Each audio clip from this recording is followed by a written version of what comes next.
नमस्कार मंडळी, चला आज पाहूया चिली गार्लिक तवा चिकनची रेसिपी. खूप वेगळी आणि युनिक रेसिपी आहे, तर चला बनवूयात. चिकनला छानपैकी मॅरिनेट करून घेऊया. जे इन्ग्रेडियंट्स मी यूज केले ते डिस्क्रिप्शन बॉक्समध्ये दिसतीलच तुम्हाला आणि मेथडसुद्धा भेटेल, तर नक्कीच चेक करा. तेलामध्ये लसूण छानपैकी परतून घेऊयात. त्यानंतरला मी इथे काश्मीरी मिरची त्यातले दाणे काढून घेतले होते आणि गरम पाण्यामध्ये भिजवून ठेवून त्याची पेस्ट तयार करून घेतली होती. आता ती छानपैकी शिजवून घेऊयात.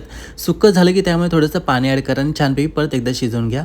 त्यानंतर इथे मी दही ॲड करून घेतो आहे. आता मस्तपैकी दही आणि मिश्रणाला मस्तपैकी तेल सुटेपर्यंत आपण शिजवून घेणार आहोत. तो इथे मस्तपैकी आपला तेल सुटला आहे. आता यामध्ये बाकीचे मसाला आणि मीठ ॲड करून घेऊयात आणि मस्तपैकी परतून घेऊयात. त्यासोबत चिमूटभर अशी साखर ॲड करून घेऊयात आणि छानपैकी आता परतून घेऊयात.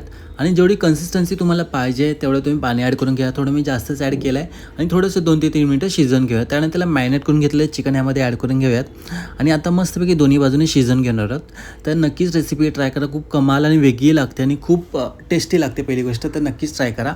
आता इथे मी कोथिंबीरचे देठ असतात ते कापून घेतले, ते बारीक असे त्यामध्ये ॲड करून घेऊयात. त्यासोबत बटर आणि कोथिंबीर कट करून घेतली ते ॲड करून घेऊयात. आता मस्तपैकी इथं आपलं चिली गार्लिक तवा चिकन तयार आहे. सर्व करताना नक्कीच चाट मसाला ॲड करायला विसरू नका.